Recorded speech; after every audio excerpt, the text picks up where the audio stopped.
Vice President of the Sisterhood. Happy to welcome you to the 9th Women's Seder led by Julie Weill. I would like to welcome you and welcome the people on Zoom. I'm also sending you regards from other Sisterhood members who are in an amazing trip in Israel with Rabbi Weill. I would like to thank Julie for creating, writing, and presenting her Women's Seder. Let me tell you about upcoming programs as well. April 19 is a dramatic presentation by a local actress, Megan Wells. She's playing the role of the woman who hid during the Holocaust the family of Otto Frank. This event will help us commemorate Yom HaShoah. There also will be a lunch on April 19. And more events like book review on May 3rd about the book The Matchmaker Gift. We are also looking forward to Yom Ha'atzmaut, the 75th birthday of Israel, and also to Sisterhood Shabbat. Okay, let's start and enjoy the program. Julie.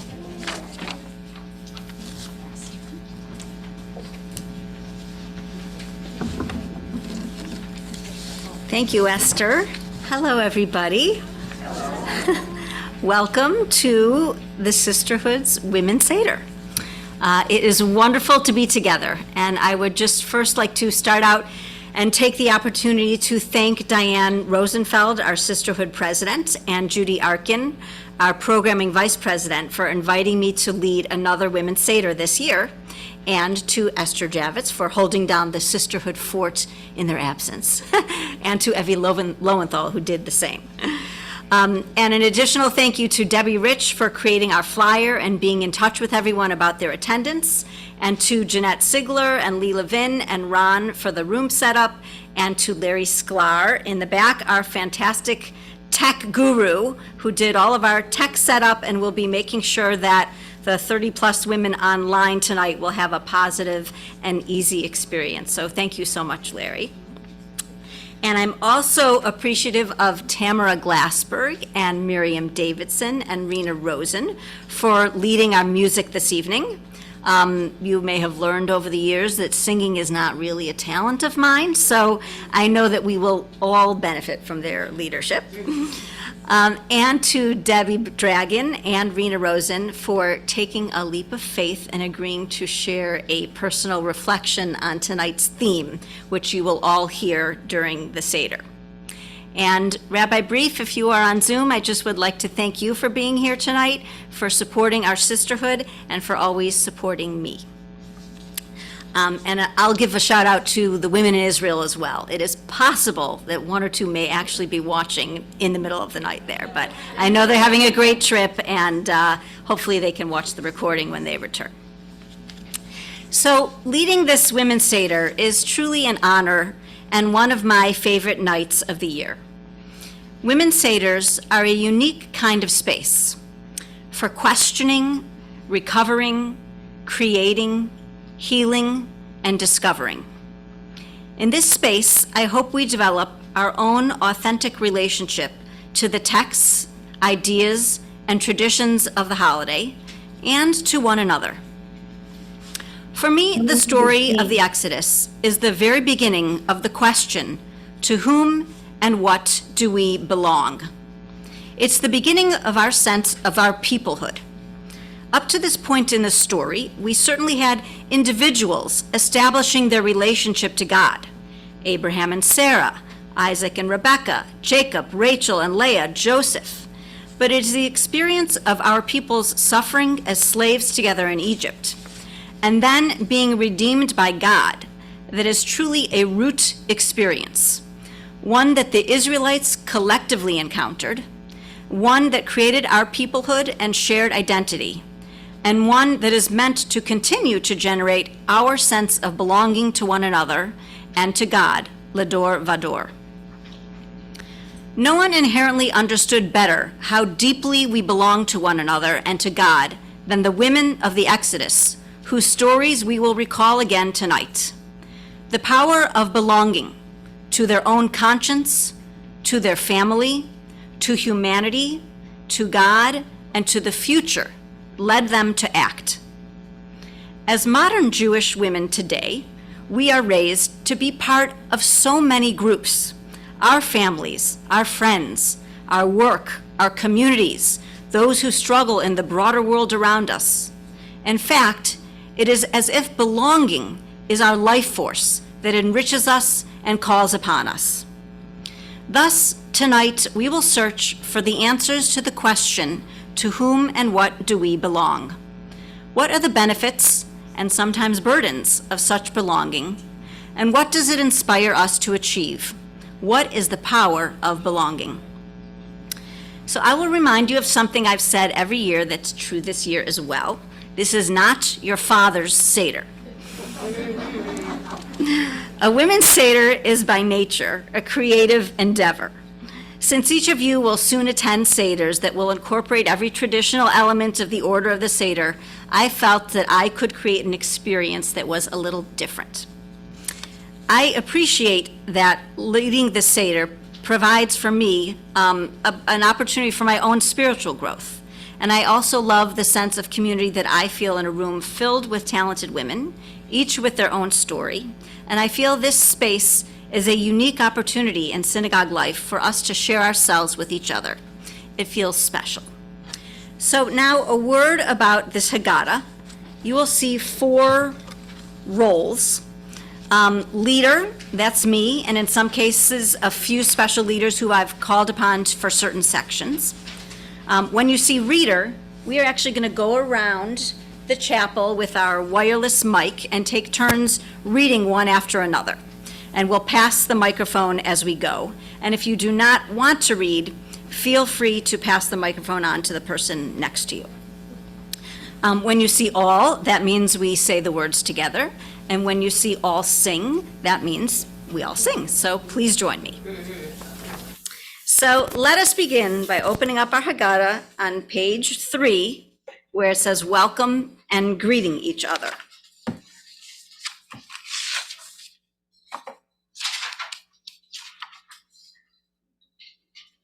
Okay. Let us begin by greeting one another. If you are here in person, the person next to you will be your partner tonight. If you are here on Zoom, there will be a few times this evening that you will be put into a breakout room with another woman on Zoom for a few minutes for one-on-one discussion. You may know this woman well, or you may not. And even if you know her well, I hope that by the end of the evening, you may know her in a slightly different or deeper way. As in every Seder tonight, we will ask 4 questions. But on this night, our 4 questions will be asked differently than on all other Seders. Ma nishtana halayla hazeh. Our 4 questions will be interspersed throughout the Seder, and we'll ask them in pairs.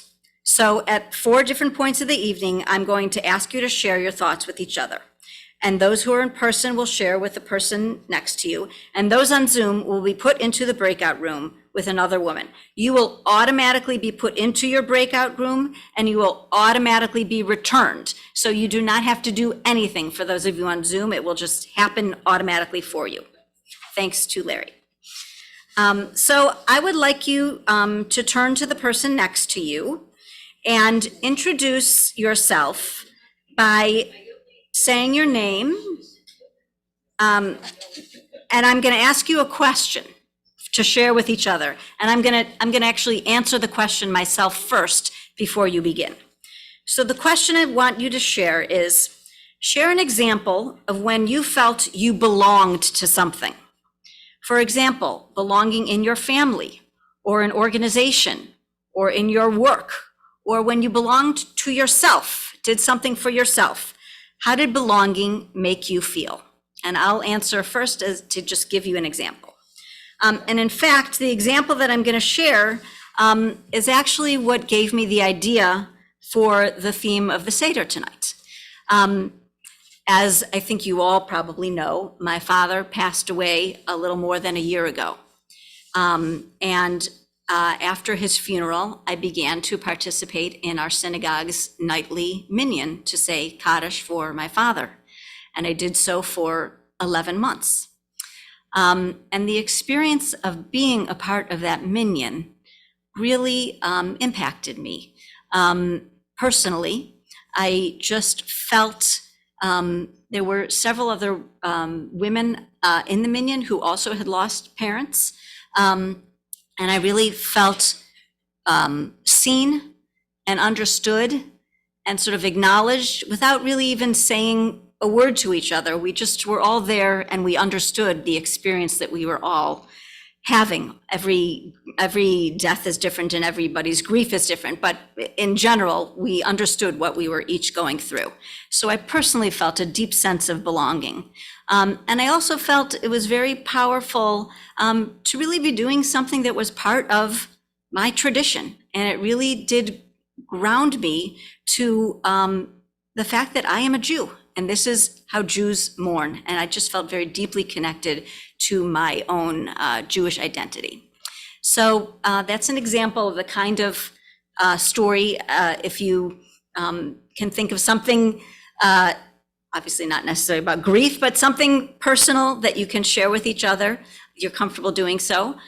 We will have 6 minutes. So keep in mind, there are 2 of you. You each have about 3 minutes. You don't want to talk too much. You don't want to talk too little. You want to talk just right.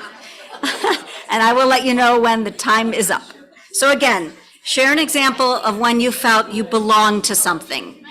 How did belonging make you feel?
Hope you enjoyed that experience.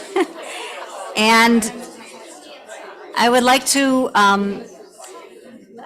now call upon Rosalie Persky, who is going to light our candles. I'm getting a 1 second wait from Larry. Thank you for coordinating.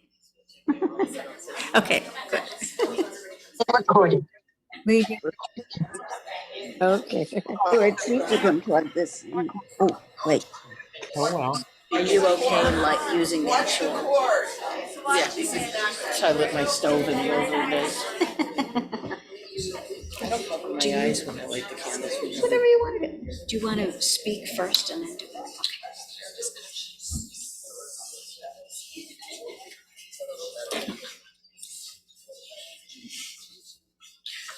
We begin our learning by lighting the way for ourselves and one another. Let the candles we now light be a reflection of the light that shines within each of us. And may that light illuminate our hearts and radiate beyond this room to our families, friends, and community. May the light of the candles we kindle together tonight cast their glow on the earth and bring the radiance of the infinite to all who still live in darkness. We praise the light that causes our faces to shine for one another, shattering our isolation, connecting us to one another and to the holy spark within us.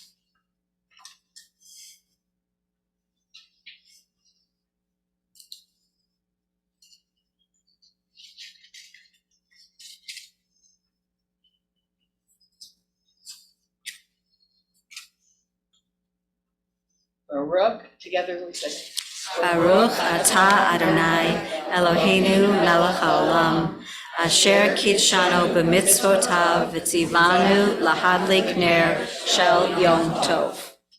You are blessed, our God, Spirit of the world, who makes us holy with mitzvah, who commands us to kindle the light of the festival day. Thank you.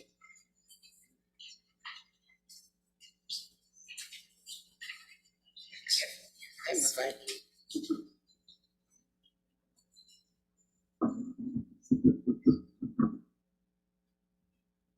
Thank you, Rosalie. Tonight is a special night as we join together as women seeking to make our Pesach holy. We come to tell, we come to hear, we come to teach, we come to learn, we come to grow. We come to say thank you to God for our many blessings, for keeping us in life, for sustaining us, and for enabling us to reach this moment. Please join me in the two blessings below, the Shehechianu prayer, and a prayer acknowledging our gratitude for being together for this Women's Seder. Baruch atah Adonai Eloheinu melech haolam, shehechianu v'kiyimanu v'higianu lazman hazeh. You are blessed, our God, Spirit of the world, who keeps us in life, who sustains us, and who enables us to reach this season. Ma tovu sidrenu benot Yisrael ke'or hadash hameir olam. Women of Israel, the wonder of our Seders brings new light to the world. Okay, so I'm going to turn on our wireless microphone and begin passing it around. And Tamara, I think we will start with you.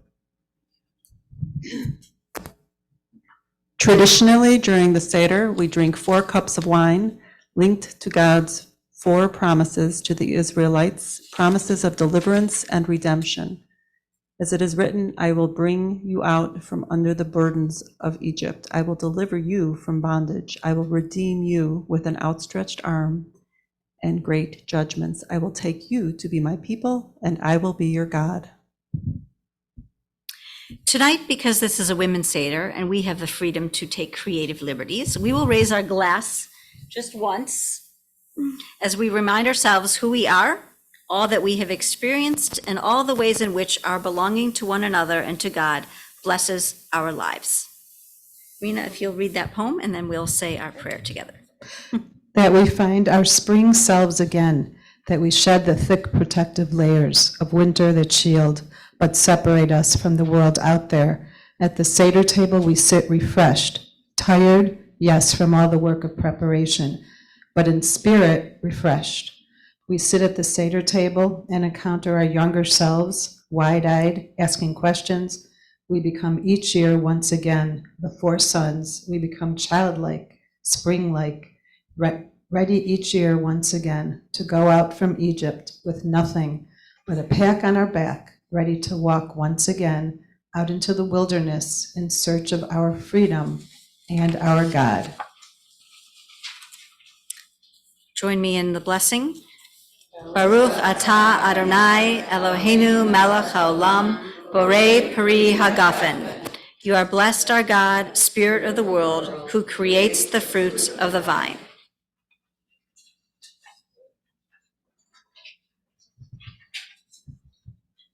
Traditionally, the telling of the story of the Exodus in the Haggadah begins with the line, "My father was a wandering airman."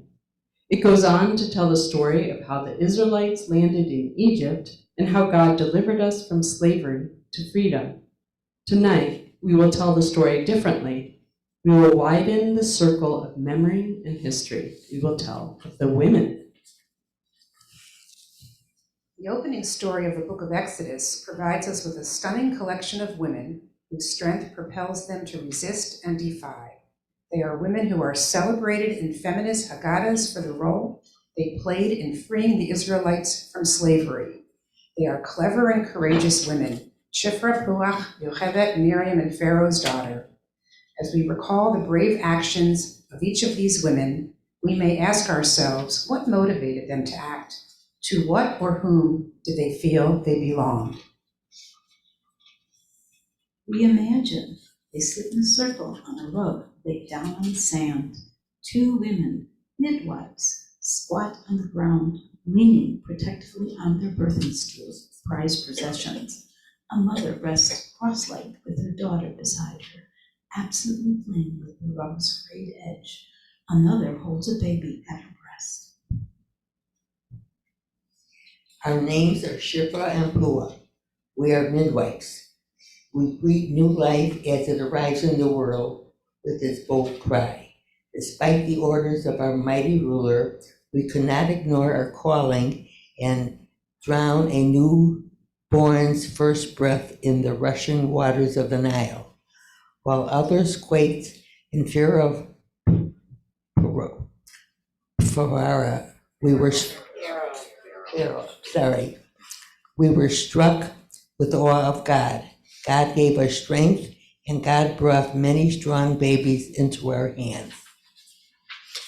It is for the midwives' act of remembering God as a power above Pharaoh that the children of Israel are made strong. As it is written, therefore God dealt well with the midwives, and the people multiplied and grew very mighty. Thus, Shifra and Pua bring God into this story and create the conditions for Israel's survival. In remembering God, they help God remember Israel.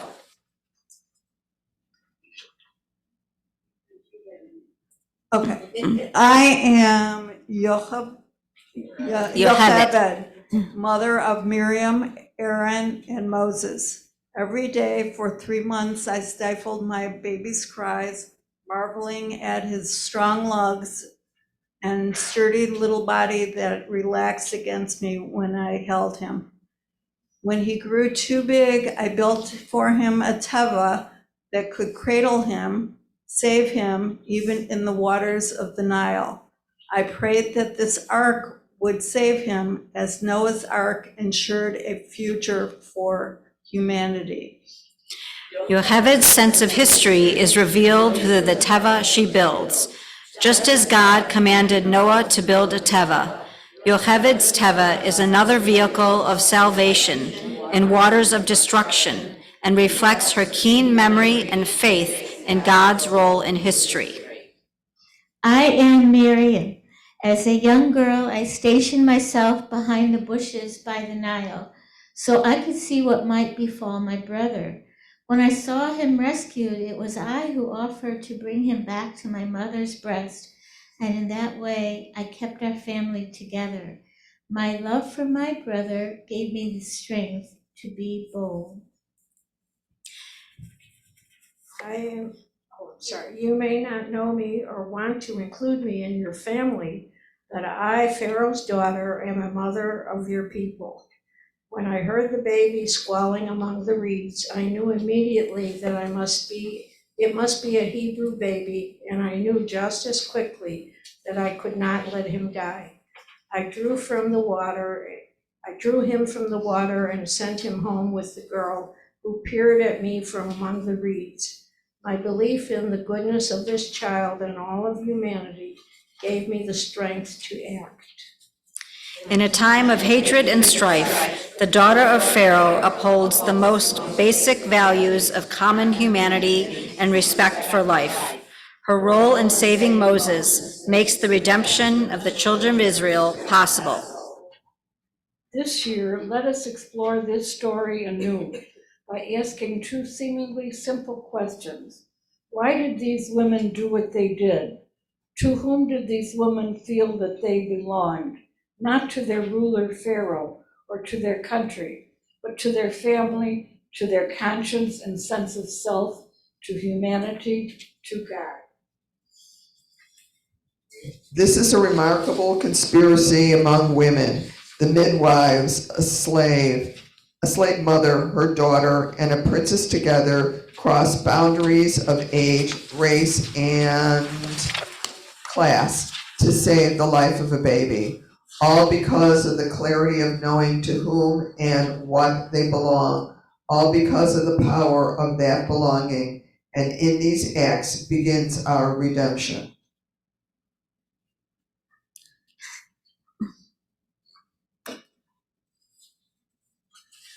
How does the journey across the sea to freedom begin? Once and then again, in small, scattered, heroic acts and moments of strength and vision, until the humming rises and disparate voices come together into the cry of the people. How does the journey across the sea to freedom begin? Through a collective cry, the collective cry of the midwives, a slave mother, a brave daughter, a princess. How does the journey across the sea to freedom begin? The collective cry broadens further. All of Israel cries out against the pain of slavery and suffering.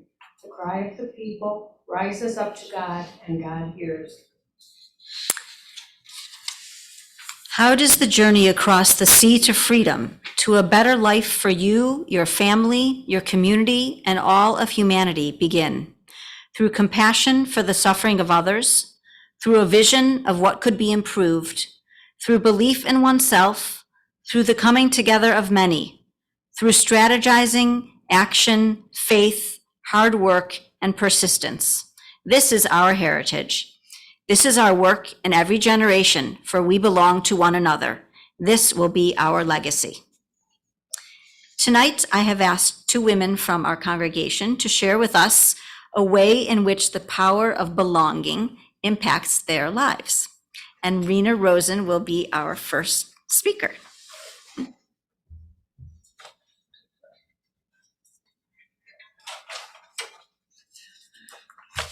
Hi, everybody. I need my glasses. So most people who know me, they know how much I like to talk about the building. It's one of the best parts of growing up with my aunts, uncles, and cousins all in one building. We were and still are a very close-knit family. Not only my immediate family, but all the others in the building. It was a 3-flat where I lived on the 3rd floor with my mom, dad, and my 3 brothers. My mom was the youngest of the sisters, so of course we were on the 3rd floor, and we had to walk up 3 flights with groceries, laundry from the basement, and past the 2 stories below each day. If I ever came home past curfew, not only did I hear it from my mom, but I had to pass my aunts who would peek their head out as well. And you can imagine what they say to me at 2 or 3 in the morning. I was one of the youngest cousins who would venture downstairs to see what was in their refrigerator or see just what was going on, or to see what they were having for dinner, or even sit with my cousins and their boyfriends, sometimes even between them. They just loved that.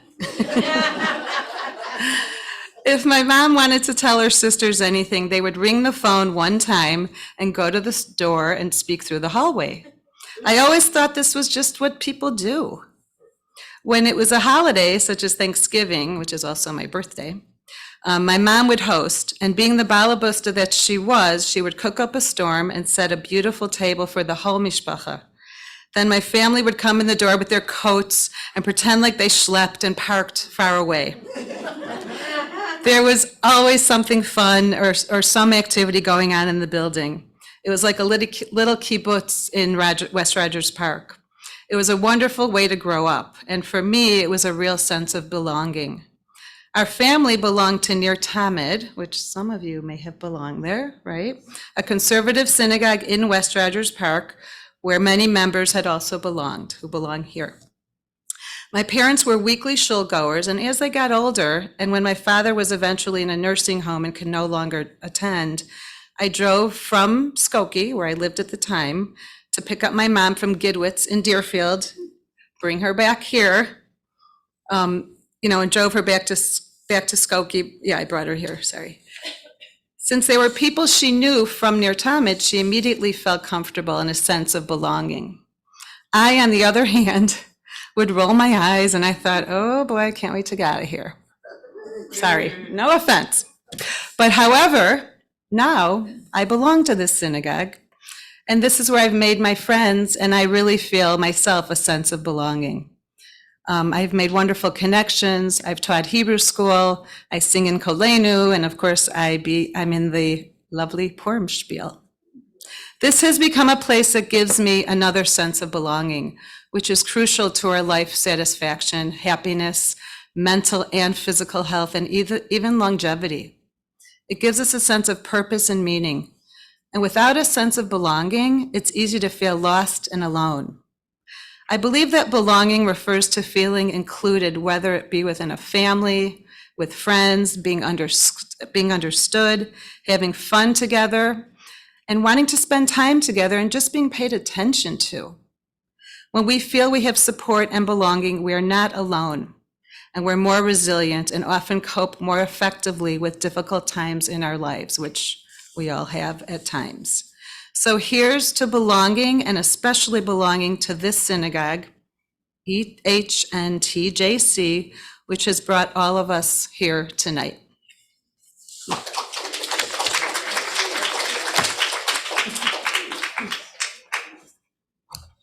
Thank you so much, Rena. That was beautiful. Appreciate it.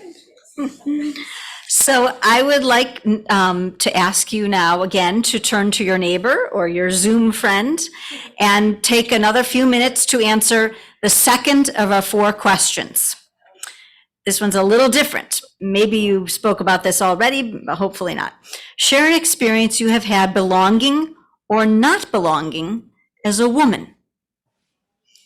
How did you feel about that experience? Got it? An experience of belonging or not belonging as a woman. How did you feel about that experience? And again, you have about 5 to 6 minutes.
Haggadah.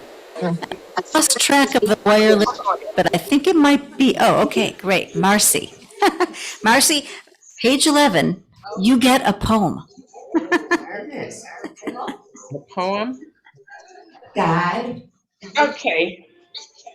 I've forgotten how to breathe. The air here is tight around me. Each day presses in.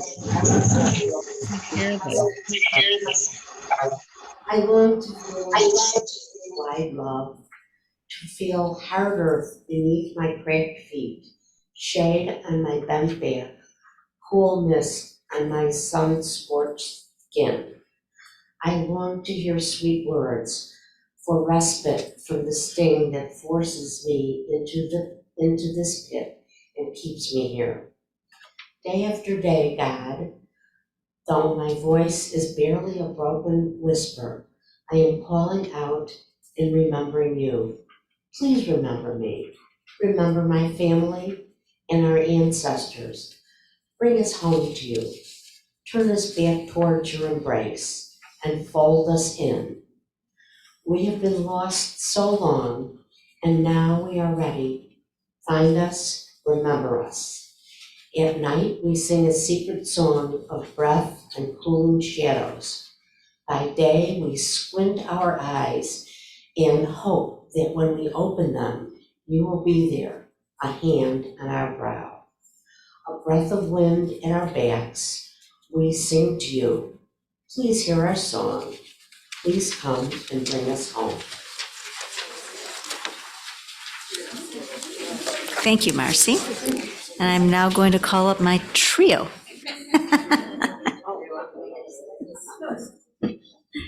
You all have the words to the song, The Journey Song by Debbie Friedman. Yeah, we're all singing it together.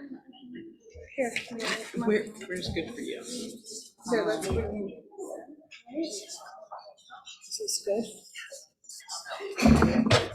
Oh, this is nice. Now we have hands free. You're so tall.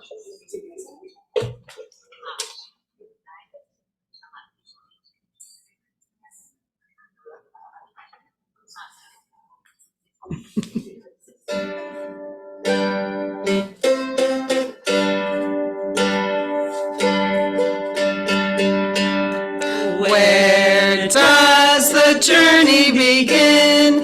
Where will we go? Hours pass, the answers might change as we keep moving along. Stand at the shores of the sea, fearful we want to turn back. The sea parts, our eyes fill with wonder as we go along on our journey. Where does the journey begin? Where will we go? Hours pass, the answers might change as we keep moving along. Stepping into the unknown, echo of Miriam's song. We awaken, retelling our stories as we go along on our journey. Where does the journey begin? Where will we go? Hours pass, the answers might change as we keep moving along. Cross the sea, it's the time to sing the song. We are free. Dance with your timbrels in hand. There's no turning back from this journey. Where does the journey begin? Where will we go? Hours pass, the answers might change as we keep moving along. Days pass, the answers might change as we keep moving along.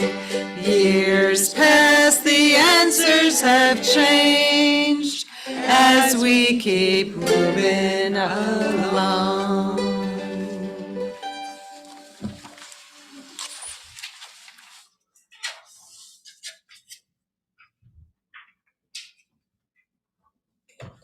Thank you so much.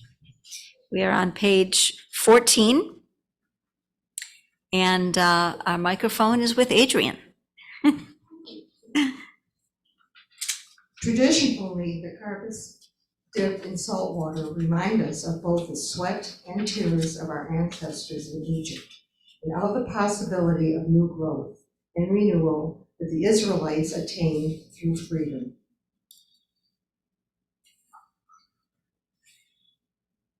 The tremor in the seed. Long before the struggle upward begins, there is tremor in the seed. Self-protection cracks. Roots reach down and grab hold. The seed swells, and tender shoots push up toward light.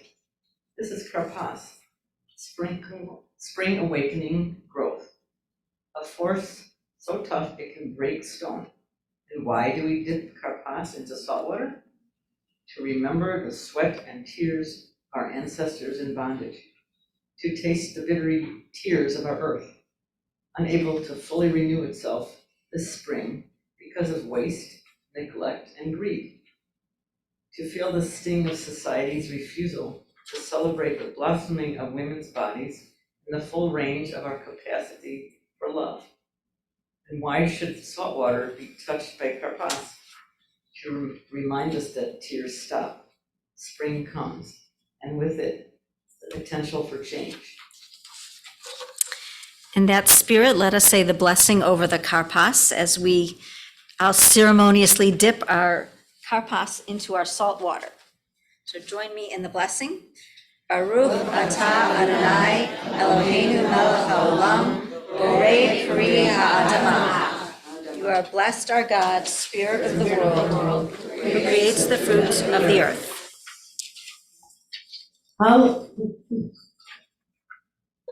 Go ahead. The traditional reading when we break the middle matzah is perplexing. This is the bread of affliction that our ancestors ate in the land of Egypt. Let all who are hungry come and eat. Let all who are in want share the hope of Passover. This year we celebrate here. Next year in the land of Israel. Now we are still slaves. Next year may we all be free. At first, it seems as thought we are remembering the affliction of our ancestors in the land of Egypt. Thank you. Yeah, you're going to help me today. And acknowledging our blessing is now free people. And we are charitably inviting those who are in need, those who are hungry for food or for freedom to join us. But then the passage continues on and explains that we are slaves and we are not yet free. How is it possible that we celebrate our freedom and yet we are still not free? Who is the we in now we are slave? Next year may we all be free.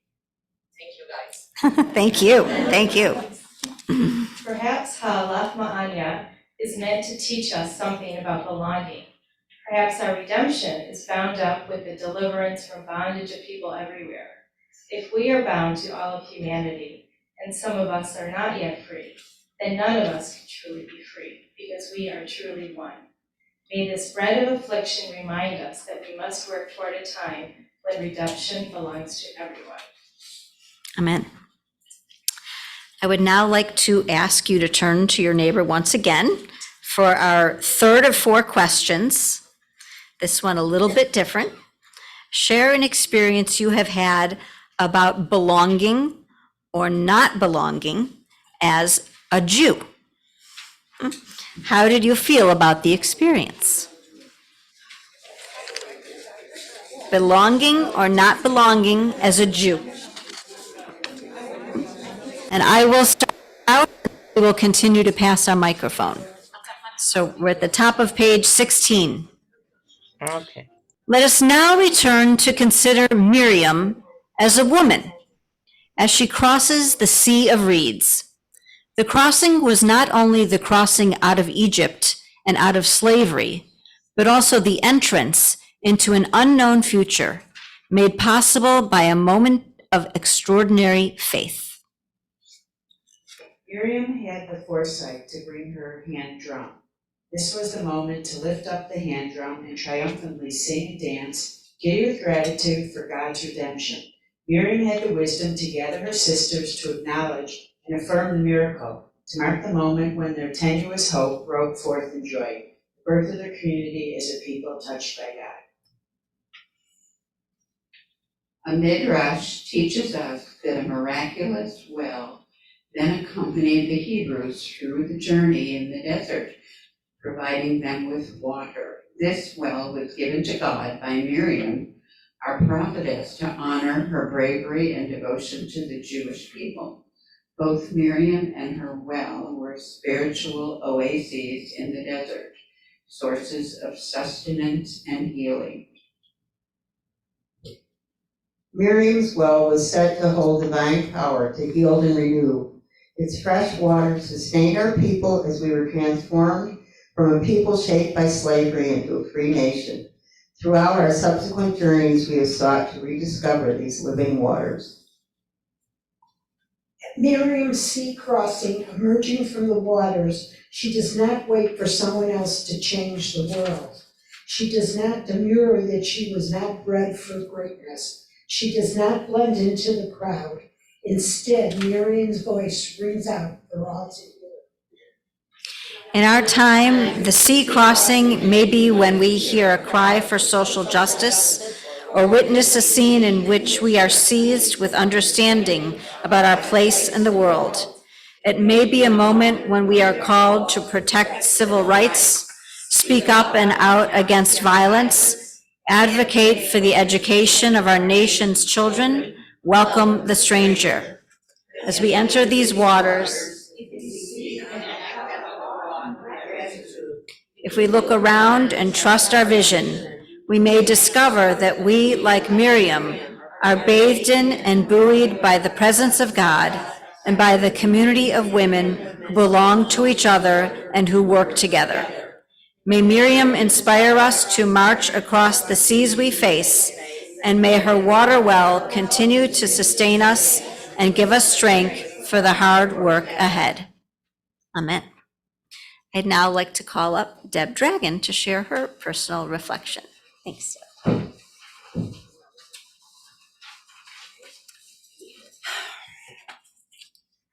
It wasn't until my second infant daughter died that I thought I would go crazy. I just couldn't comprehend the odds of losing a second child after the doctors assured me the corrective surgery went well, and then I delivered a stillborn. As an independent, rational person, nothing made sense. I felt utterly alone. I knew I needed a new way to navigate this world. But first, I needed to lose weight. If I looked good, I would surely feel good. A friend recommended a program that could help. I walked into that first meeting of 30 people and heard the word God a lot. Needing to give up white sugar, white flour, and all of my favorite foods. I didn't know what was happening or if I could return. But yet, I did return, 3 to 4 times a week. We all shared our stories. I learned the reason I wasn't connecting or having feelings of belonging ran deeper than a unique experience in childbirth. I had an addictive personality who self-soothed with food, specifically sugar. I learned tools in this program to use when feeling alienated and separate. The biggest and hardest tool was to reach out to others and connect. And why do I share this with you? Because through the 12-step program, I discovered a Jewish 12-step program for addicts in recovery. And with weekend retreats and weekly learning, I was able to become more spiritual and learned what Judaism had to offer. It was akin to being in the desert like our ancestors. And lo and behold, I discovered that most of the 12 steps are taken from our sages. The notion of taking a personal inventory, davening the Amida, giving back to the community through service, and praying to a higher power. I attended weekly Parsha classes, Torah classes in women's homes throughout Skokie, and found another group of like-minded women. One favorite rabbi of this group, Rabbi Karsh, told us about a program at the Doubletree in Skokie in the spring of 2019. Aviva Zornberg was the speaker. And after the program, I went over to Rabbi Karsh to say hello. And who was he engaged in conversation with? But Rabbi Jeffrey Weill, who I had never met. These two rabbis studied together as well. This full circle wasn't lost on me. Our shul, Kehilat Shalom, had just entered into a contract with Rabbi Weill's shul for the following month. So you see, my journey from the abyss of grief and despair 30 years ago has led me to all of you this evening. Let us continue our journey and support each other.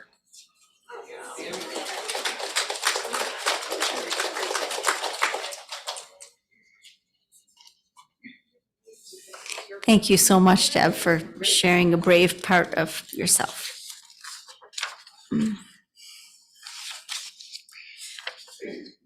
Okay, we are on page 18, the 10 plagues. To persuade Pharaoh to let the Hebrew slaves go free, God brought 10 plagues on the people of Egypt. In a traditional Seder, we remove a drop of wine or juice from our glasses as we name each ancient plague, symbolizing that even as we celebrate our liberation, our joy is reduced by the suffering of the Egyptians. Tonight, we will also read a list of modern plagues afflicting our world. So please recite each plague with me. Dam, blood. Sfardea, frogs. Kinim, lice. Arov, beasts. Dever, cattle disease. Shechin, boils. Barad, hail. Arbeh, locusts. Hoshech, darkness. Makat Behorot, slaying of the firstborn. A drop of wine for the pharaohs within, a drop of wine for the brutality that blots out beauty, a drop of wine for rage that overwhelms our awe, a drop of wine for caring more about the mastery of life than the mystery of life, a drop of wine for the virus of hatred without cause, a drop of wine for the blight of blood violence and abuse, a drop of wine for the silence that lets evil prevail, a drop of wine for darkness that shuts out the light of reason. And on this night, this season of hope, a drop of wine for every child in grief and pain, in this place and in every place. For you, we choose life and blessing.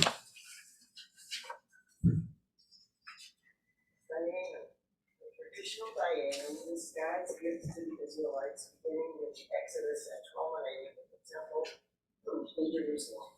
By singing Dayenu, we celebrate each landmark of our people's journey.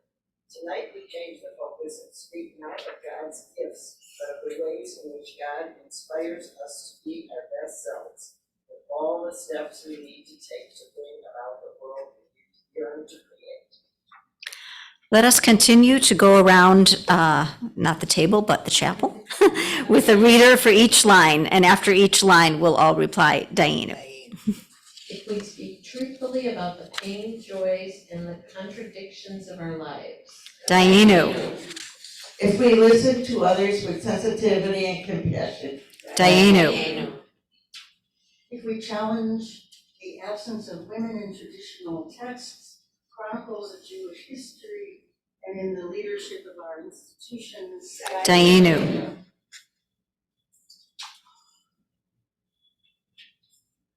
If we continue to organize, march, and vote to affirm our values. Dayenu.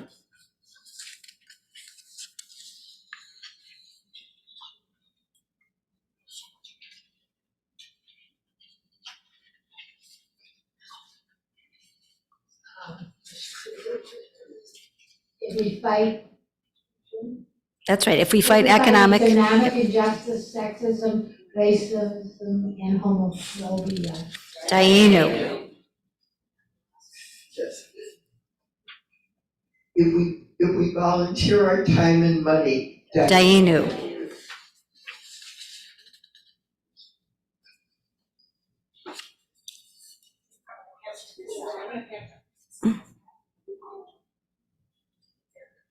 Thank you.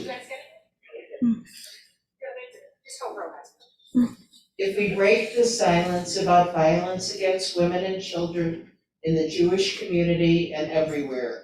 Dianu. We teach our students and children to pursue justice with all their strength. Okay, that one was perfect.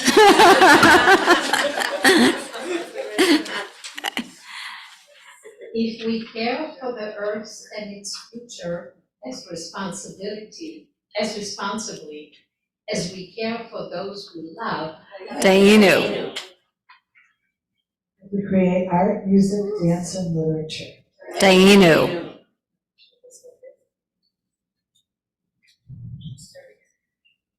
If we realize our power to affect change. Dianu. If we bring holiness into our lives, homes, and communities. Dianu. If we honor our visions more than our fears. Dianu. It will and it will not be enough.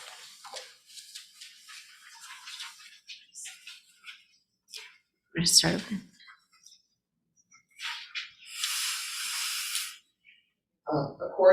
According to the Ramban Gamliel, those who do not mention three things on Passover do not fulfill their obligation to tell the story: Pesach, Matzah, and Maror. Pesach, the roasted shank bone, symbolizes the lamb's blood that marked the doorposts of our homes in Egypt. The blood protected us from the angel of death as it passed over our houses and spared us. We lift this symbol and also recall the Pesach sacrifices that our ancestors ate while the temple still stood. What sacrifices would we make for freedom today? What would we leave behind? How far would we go?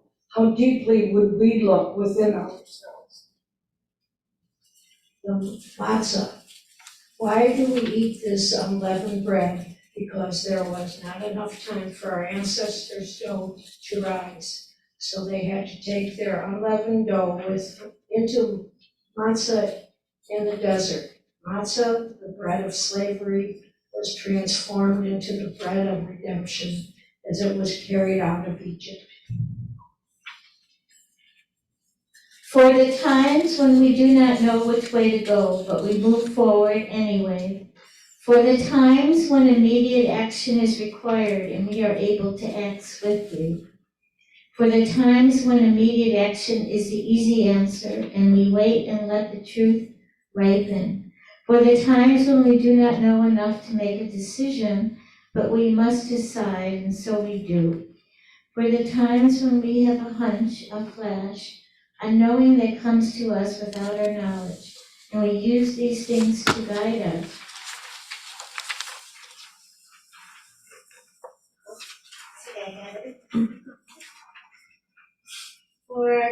For half-thought dreams are visions, the farthest reaches of what we think we can become.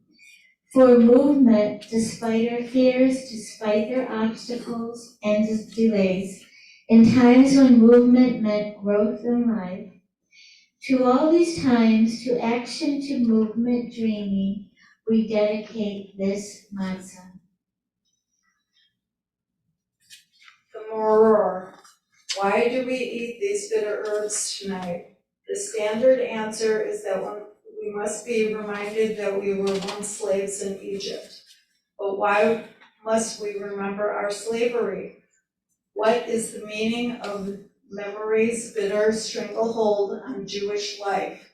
Do we dwell too much on the pain, vowing to never forget at the expense of healing, of moving forward, of becoming free? There is danger in clinging to victim mentality, in insisting that we always have been and continue to be an oppressed people. Excessive attachment to the past can prevent us from seeing our potential, from growing into greatness. Worse, envisioning ourselves as slaves can also enable us to become the master without even noticing the change. When we are not conscious of the power we hold, we risk abusing it. And at times we have. After the first taste of horseradish burns, there are tears of sorrow and cleansing. Before we can truly be free from enslavement, we must first look deeply at it to feel the horror, the sadness, the anger. But when we have done this, rather than cling to our pain, let us begin to let it go. Let us try to surrender some measure of our pain and stretch ourselves to a new understanding of our power. As we do this, we become free people with all of the joy and responsibility that brings. Okay, we will now recite the blessings over the matzah and maror. Please join me as we turn the page. Baruch atah Adonai Eloheinu melech haolam hamotzi lechem min haaretz. You are blessed, our God, Spirit of the world, who brings forth bread from the earth. Baruch atah Adonai Eloheinu melech haolam asher kitshanu b'mitzvotav v'tzivanu al achilat matzah. You are blessed, our God, Spirit of the world, who makes us holy with mitzvot and commands us to eat matzah. Baruch atah Adonai Eloheinu melech haolam asher kitshanu b'mitzvotav v'tzivanu al achilat maror. You are blessed, our God, Spirit of the world, who makes us holy with mitzvot and commands us to eat bitter herbs. Okay, I would now like us to ask for our final time to turn to your partner. And our final question to discuss is, in what ways do you feel you belong to God, or that God belongs to you? In what ways do you feel you belong to God, or that God belongs to you?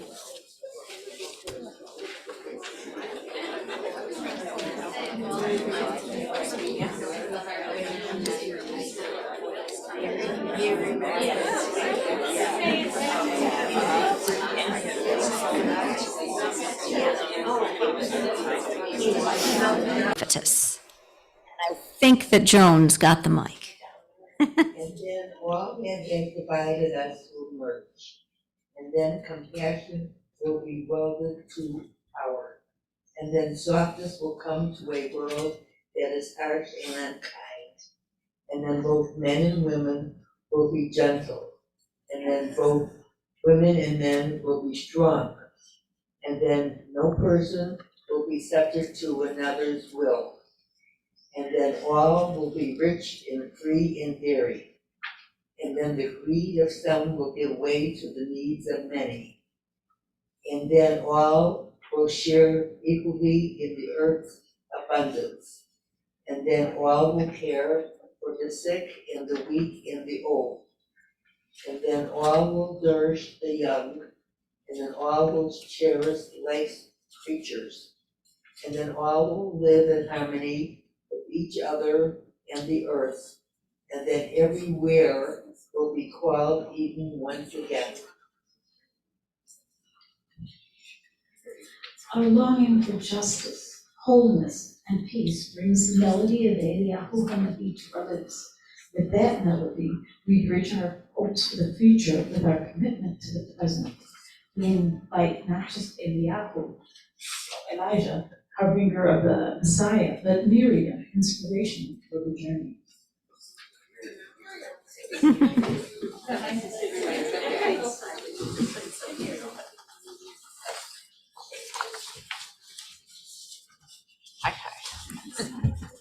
Miriam.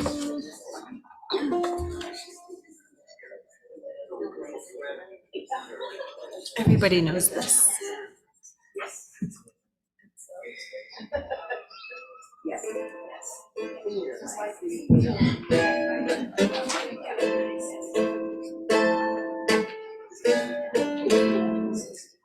Eliyahu Hanavi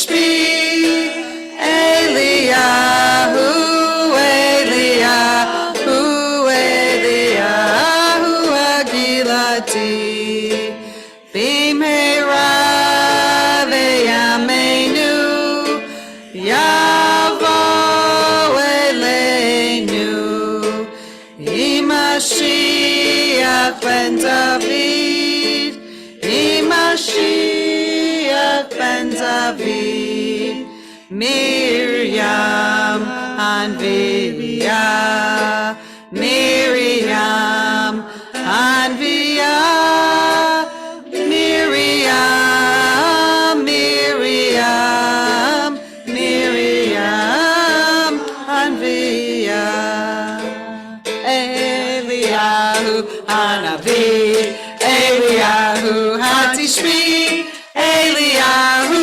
Eliyahu, Eliyahu Agilati, Bimheira ve'yameinu, Yavo Eleinu, Imashiach ben David, Imashiach ben David, Miriam Anvia, Miriam Anvia, Miriam, Miriam, Miriam Anvia.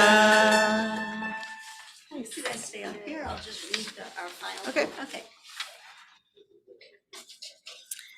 Our closing poem is actually written by a friend of mine, Rabbi Lisa Green.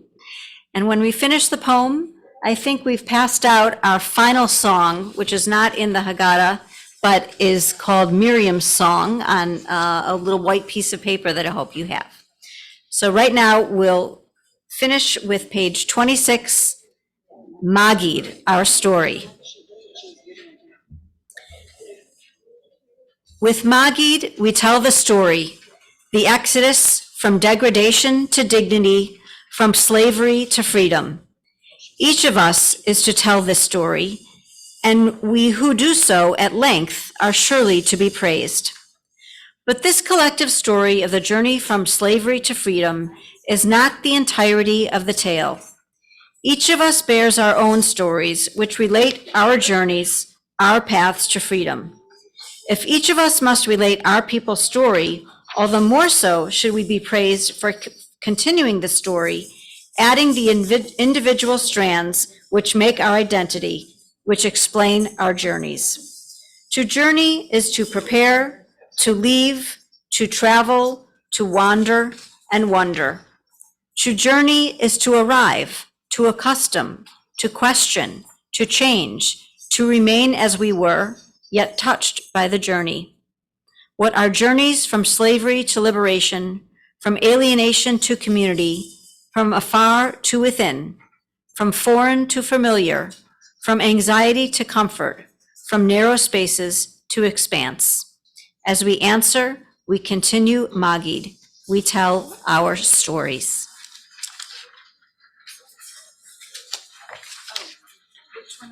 We'll do Miriam's songs. We could do this Whatever you guys. I'm leaving it to you. Okay.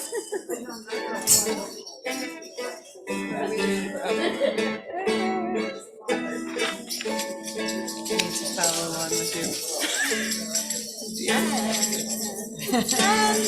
Women dancing with the timbrels followed Miriam as she sang her song.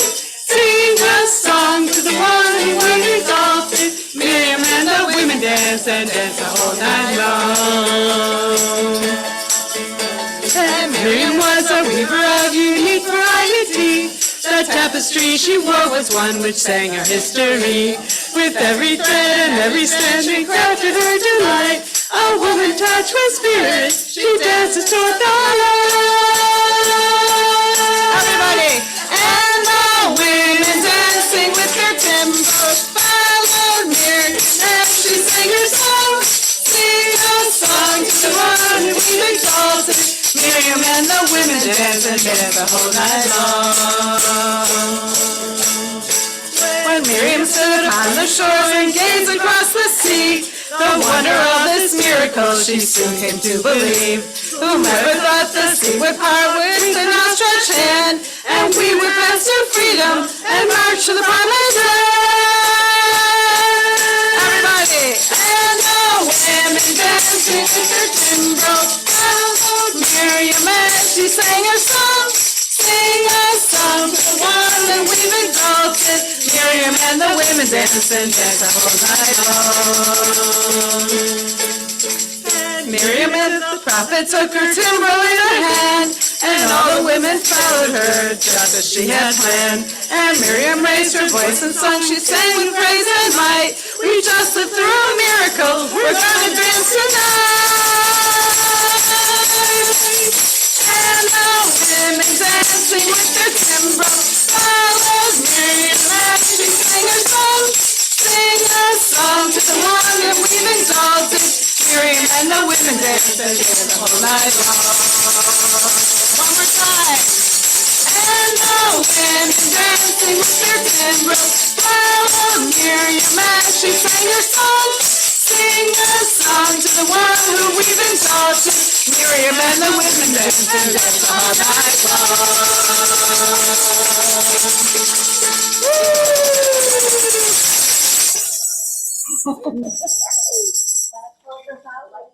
Sure. Yeah. Last song is Lithi La. So we'll collect the musical instruments after. One more song.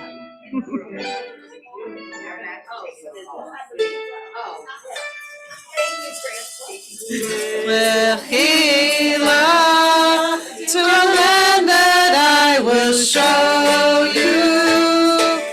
Lech lecha, to a place you do not know. Lechi la, on your journey I will bless you, and you shall be a blessing. You shall be a blessing. You shall be a blessing. Lechi la. Lechi la. And I shall make your name great. Lech lecha. And all shall praise your name. Lechi la. To the place that I will show you. L'simchat chayim. L'simchat chayim. L'simchat chayim. Lechi la. Lechi la. To a land that I will show you. Lech lecha, to a place you do not know. Lechi la, on your journey I will bless you, and you shall be a blessing. You shall be a blessing, and you shall be a blessing. Lechi la.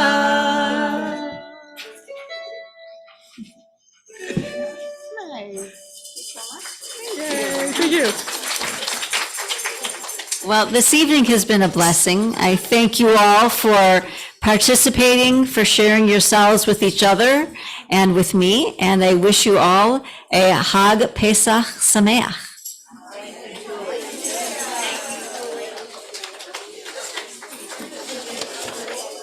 Thank you to everybody on Zoom who joined us.